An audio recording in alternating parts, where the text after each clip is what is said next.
जय जोहार संगवारी हो। आप देख रहे हैं छत्तीसगढ़ प्रदेश की तमाम बड़ी खबर देखने के लिए हमारे चैनल को सब्सक्राइब कीजिए और बेल आइकन के बटन को प्रेस कीजिए। आज की ताज़ा खबर। घर पहुंचा राहुल, आरती उतारी और डीजे बजा। बोरवेल में गिरे बच्चे का 106 घंटे बाद हुआ था रेस्क्यू। 10 दिन तक था अपोलो में भर्ती। छत्तीसगढ़ के जांजगीर चांपा के पिहरित गांव में 60 फीट गहरे बोरवेल में गिरकर घायल हुआ राहुल सहुआ पूरी तरह से ठीक हो चुका है। उसे शनिवार को अस्पताल से डिस्चार्ज कर दिया गया। वहीं राहुल को विदा करने बड़ी संख्या में अस्पताल स्टाफ पहुंचा था। अस्पताल की तरफ से उसे गिफ्ट भी दिया गया। जांजगीर कलेक्टर जितेंद्र शुक्ला और एसपी विजय अग्रवाल खुद जांजगीर से बिलासपुर राहुल को लेने पहुंचे थे। इस दौरान बिलासपुर प्रशासन और स्थानीय नेता भी मौजूद थे। बिलासपुर प्रशासन की तरफ से राहुल को गिफ्ट दिया गया है।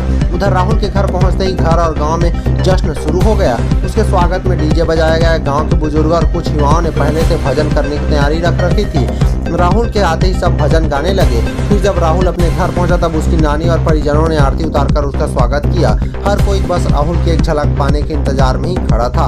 राहुल पिछले कुछ 10 दिनों से अस्पताल में भर्ती था। अस्पताल में भर्ती रहने के दौरान उसने ठीक होने के बाद डॉक्टरों के साथ खूब मस्ती भी की है। इसका नया वीडियो भी सामने आया था। नए वीडियो में वह बाल के ऊपर बैठकर कूदता भी नजर आ रहा था। 10 वर्षीय राहुल सहुआ बिना सहारे चलने भी लगा है। राहुल अब घर पहुंच गया है। अब भी स्वास्थ्य अधिकारी हर रोज इसके हेल्थ की मॉनिटरिंग करेंगे। अस्पताल में शिशु रोग विशेषज्ञ के साथ ही फिजियोथेरेपिस्ट लगातार राहुल की इलाज में जुटे थे। फिजियोथेरेपी का नतीजा है कि अब राहुल एकदम ठीक हो गया है और पहले की तरह मस्ती करने लगा है। राहुल 10 जून को उसके घर के पीछे बने बोरवेल के गड्ढे में गिर गया था। इसके बाद से वो लगभग 4 दिनों तक अंदर ही फंसा रहा था। करीब 106 घंटे की कड़ी मशक्कत के बाद उसे बाहर निकाला जा सका। आईजी बोले, राहुल की जीवटता और साहस की तुलना नहीं की जा सकती।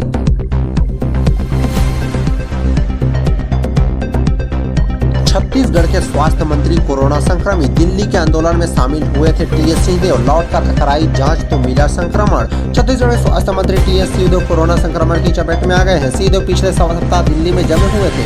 उन्होंने कांग्रेस के आंदोलन में बढ़ चढ़कर हिस्सा लिया। वहां से रायपुर लौटने के बाद उन्होंने कोरोना की जाँच कराई, जिसकी रिपोर्ट पॉजिटिव आई है। संक्रमण की जानकारी देते हुए स्वास्थ्य मंत्री टीएस सिंहदेव ने अपने सोशल मीडिया अकाउंट पर पोस्ट किया है। उन्होंने लिखा, दिल्ली प्रवास से लौटकर मैंने अपनी कोविड की जाँच करवाई, जिसमें मेरी कोरोना रिपोर्ट पॉजिटिव आ गई है। अभी मेरा स्वास्थ्य ठीक है। वह चिकित्सकों के परामर्श के अनुसार मैं होम आइसोलेशन का पालन कर रहा हूं। टीएस सिंहदेव 12 जून से दिल्ली में थे। इस दौरान उन्होंने राहुल गांधी की ईडी के सामने पेशी के दौरान कांग्रेस के प्रदर्शनों में भाग लिया था। इस दौरान वे दिल्ली पुलिस की ओर से बार-बार गिरफ्तार किए गए और छोड़े जाते रहे। पूछताछ के दूसरे दौर में भी सिंहदेव अन्य कांग्रेस नेताओं के साथ दिल्ली पहुंच गए थे। उन्होंने लगातार बैठकों, सभाओं और राजनीतिक प्रदर्शनों में भाग लिया। गिरफ्तारी भी दी। सिंहदेव शुक्रवार को रायपुर पहुंच गए थे। यहाँ से उन्होंने अंबिकापुर जाकर पिता की पुण्यतिथि पर आयोजित कार्यक्रम में शामिल होना था। आयोजन शुक्रवार को ही था, लेकिन एहतियातन वे नहीं गए। हर लहर में संक्रमित हुए सिंहदेव। स्वास्थ्य मंत्री टीएस सिंहदेव कोरोना की हर लहर में संक्रमित हो रहे हैं। अभी 2 जनवरी को उनकी रिपोर्ट पॉजिटिव आई थी। ठीक होने के बाद पता चला कि उनको नए वेरिएंट ओमिक्रॉन से यह संक्रमण हुआ था। इससे पहले वे 2 बार कोरोना की चपेट में आ चुके हैं। मुख्यमंत्री ने शीघ्र स्वस्थ होने की कामना भी की है। पहली बार पक्की सड़क बनी तो नाचने लगे ग्रामीण। सुकमा के इस गांव में लोग बोले, अस्पताल, राशन दुकान सब चाहिए। छत्तीसगढ़ के सुकमा जिले के संवेदनशील गांवों में विकास और विश्वास को दर्शाता एक वीडियो सामने आ रहा है। सड़क निर्माण काम में सुरक्षा देने पहुंचे जवानों का ग्रामीणों ने स्वागत किया। क्षेत्रीय बोली में पारंपरिक गीत गाया और नाचने लगे। वहीं ग्रामीणों की स्वागत सत्कार को देखते हुए जवानों ने भी ग्रामीणों को सुरक्षा देने का भरोसा दिलाया। कुछ माह पहले तक किसी गाँव में जब जवान पहुँचते थे तो ग्रामीणों देखकर भाग जाया करते थे, लेकिन अब तस्वीर बदल रही है। यह वीडियो सुकमा जिले के बंडा गांव का है।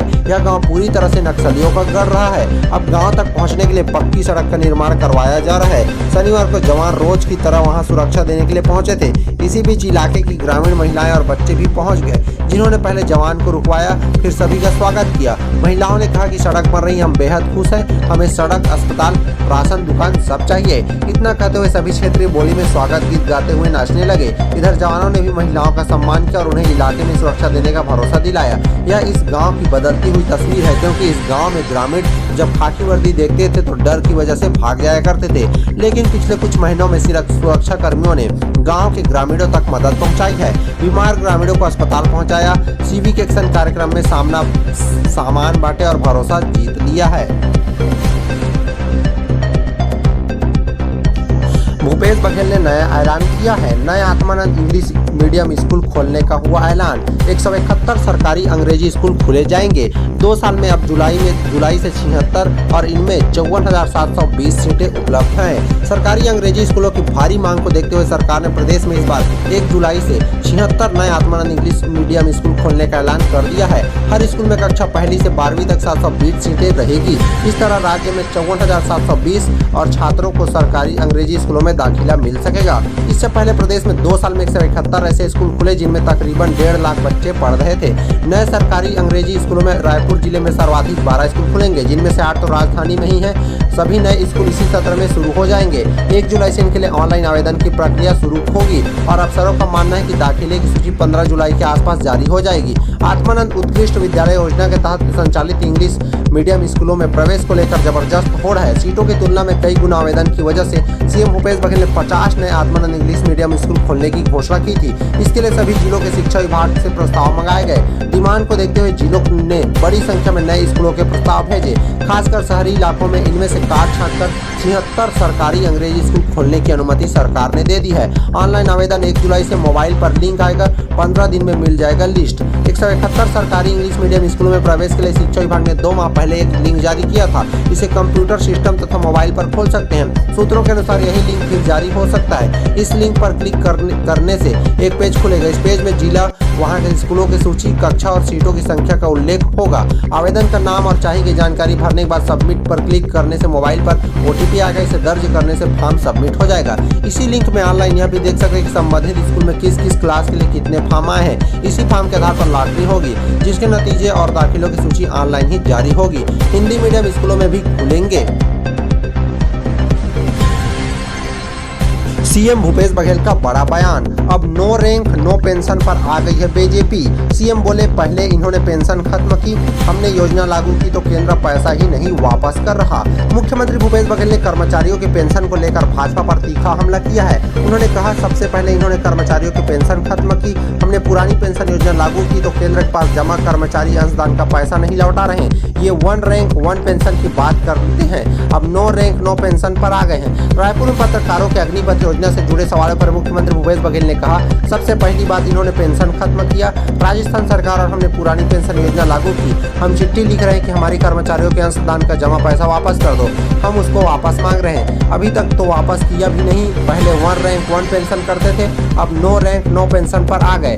अब जब कोई कर्मचारी कोई रैंक ही नहीं है तो पेंशन भी नहीं है। आदमी 58 साल में, 60 साल में, 52 62 साल में रिटायर होता था, तब तक के दादा नाना बन चुके होते थे। अब तो शादी के कार्ड में लिखेगा भूतपूर्व अग्निवीर। 21 साल में ही वह भूत हो जाएगा। 6 महीने की ट्रेनिंग और 3.5 साल सर्विस के बाद उसको रिटायर करके क्या देंगे? 12 लाख रुपए। शादी किए रिसेप्शन में ही 12 लाख खत्म हो जाएंगे। सरकार पर सेना के राजनीतिकरण का आरोप लगाया है। मुख्यमंत्री भूपेश बघेल ने कहा, यह सेना के साथ मजाक है। ये उन देशों के साथ तुलना करते हैं जहाँ जनसंख्या कम है, कोई सेना में जाना नहीं चाहता, वहाँ अनिवार्य करना पड़ता है। यहाँ जनसंख्या की भी कमी नहीं और सेना में जाने के लिए लोग भी तत्परायित रहते हैं। यही कारण है कि भारत की जो सेना है उसकी पूरी दुनिया में एक धाक है, उसका लोहा मानते हैं। विपरीत परिस्थितियों में यहाँ की सेना लड़ती है। अब उसका भी राजनीतिकरण कर रहे हैं। सरकार की नीति है और तीनों सेनाओं के चीफ से बचाव में बयान दिलवा रहे हैं। वही जिन लोगों ने परमवीर चक्र प्राप्त किया है, सेना के भूतपूर्व अधिकारी हैं, वे लोग कह रहे हैं कि यह सेना के लिए घातक है। सेना के लिए घातक है तो समझ ले कि सीमा के लिए भी नुकसानदेह हो सकता है। रूस यूक्रेन युद्ध का उदाहरण देकर गिनाए नुकसान।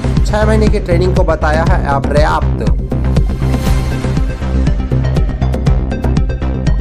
12 टन गांजा जलाकर तैयार कर दी बिजली। प्लांट में कोयले के साथ डाला गया नशीला पदार्थ। आईजी बोले, नष्ट हुआ और उपयोग भी हुआ।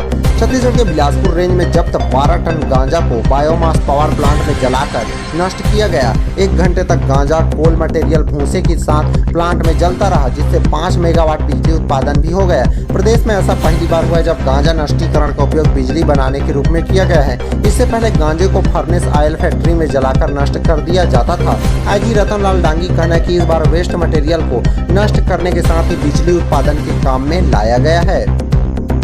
बिलासपुर रेंज स्तर पर 4 सदस्यीय high power drugs disposal committee का गठन किया गया। इससे पहले यह कमेटी जब्त मादक पदार्थों को सिरगिट्टी इंडस्ट्रियल एरिया में फर्नेस आयल की भट्टी में जलाया जाता था, लेकिन इस बार जब्त गांजा की मात्रा 12 टन होने की वजह से आईजी रतनलाल डांगी के निर्देशन में रतनपुर थाना क्षेत्र के मोहतराई स्थित सुधा बायोमास पावर प्राइवेट लिमिटेड में नष्टीकरण किया गया, ताकि गांजा नष्टीकरण के साथ ही इसका उपयोग बिजली बनाने में किया जा सके। सुधा बायोमास के प्रबंधक बोले 1 घंटे में 5 मेगावाट बिजली उत्पादन। सुधा बायोमास पावर प्राइवेट लिमिटेड के प्रबंधक एसवी राजू ने बताया कि प्लांट में 10% कोयले के साथ भूसे का उपयोग कर बिजली उत्पादन किया जाता है। हमारे प्लांट में भूसे व कोयले के अवशिष्टों को जलाकर प्रति घंटे में 10 मेगावाट बिजली बनाने की कैपेसिटी है। अवशिष्ट नहीं मिलने की स्थिति में उत्पादन रोकना पड़ता है। कंपनी की ओर से उत्पादित बिजली को CSEB को सप्लाई किया जाता है। एसवी राजू ने बताया कि शुक्रवार को गांजा को प्लांट में करीब 1 घंटे तक जलाया गया, जिसमें कोयले के साथ ही भूसे का भी उपयोग किया गया था।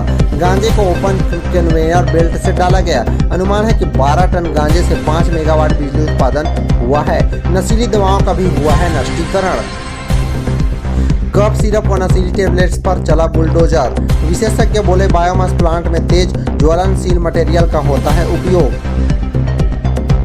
जय जोहार संगवारी हो, आप देख रहे हैं छत्तीसगढ़ प्रदेश। छत्तीसगढ़ प्रदेश की तमाम बड़ी खबर देखने के लिए हमारे चैनल को सब्सक्राइब कीजिए और बेल आइकन के बटन को प्रेस कीजिए।